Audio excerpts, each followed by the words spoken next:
Morning બ્રેકફાસ્ટમાં જો આપણે એકદમ સરસ ટેસ્ટી ડિલિશિયસ અને હેલ્ધી જો આપણે બ્રેકફાસ્ટ મળી જાય તો કેવી મજા આવી જાય ને.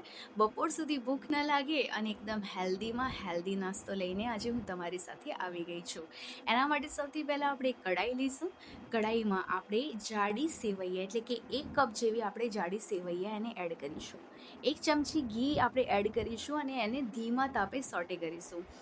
ઘી ઓપ્શનલ છે, તમે ઓઇલનો પણ યુઝ કરી શકો છો, 1 ચમચી માત્ર. અને હવે આપણે એને લગાતાર ચલાવતા રહીશું, જેના કારણે સેવૈયા પૂરી એકદમ સરસ રીતે સોટે થઈ જાય. 2 મિનિટ જેવું આપણે એને સોટે કરીશું, વધારે સોટે કરવાની જરૂર નથી. હવે આપણે જોઈ શકીએ છીએ કે કલર ચેન્જ થઈ ગયો છે. હવે આપણે એને સાઈડમાં મૂકીને એક બીજી કઢાઈ લઈશું. એમાં 2 ચમચી જેવું ઓઇલ એડ કરીશું. ઓઇલ ગરમ થઈ જાય એટલે 1 ચમચી રહી અને અડધી ચમચી જેવી આપણે જીરું અને હિંગ એડ કરીશું. હવે બારીક સમારેલા મેં લીલા મરચાં અને ડુંગળીને એકદમ સરસ ચોપ કરી લીધી છે. હવે આપણે એને જ્યાં સુધી ડુંગળીનો કલર ચેન્જ થઈ જાય પછી 1 ટમાટર આપણે એમાં એડ કરીશું, બારીક ચોપ કરેલું. અને પિંચ ઓફ આપણે હળદર યુઝ કરીશું અને સ્વાદ અનુસાર આપણે મીઠું એડ કરીશું. મીઠું નાખીશું એટલે જે ટામેટાં છે જલ્દીથી ચડી જશે અને જલ્દીથી પકી જશે.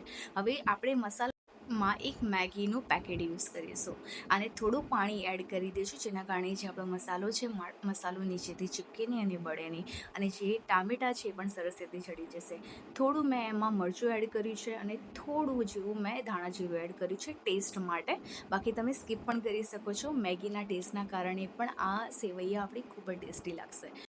2 કપ જેવું આપણે પાણી એડ કરીશું, કેમ કે 1 કપ આપણી સેવૈયા હતી એટલે એના મેઝરમેન્ટમાં 2 કપ આપણે પાણી એડ કરવાનું છે. પાણીમાં થોડું બોઇલ આવી જાય એટલે જે સેવૈયા છે એને એડ કરીશું અને થોડું મિક્સ કરી લઈશું. મિક્સ કર્યા પછી ઢાંકણ બંધ કરીને 5 મિનિટ સુધી આપણે પકવીશું. વચ્ચે વચ્ચે આપણે જોતા રહીશું, જેના કારણે જે સેવઈ છે નીચે ચીપકે નહીં.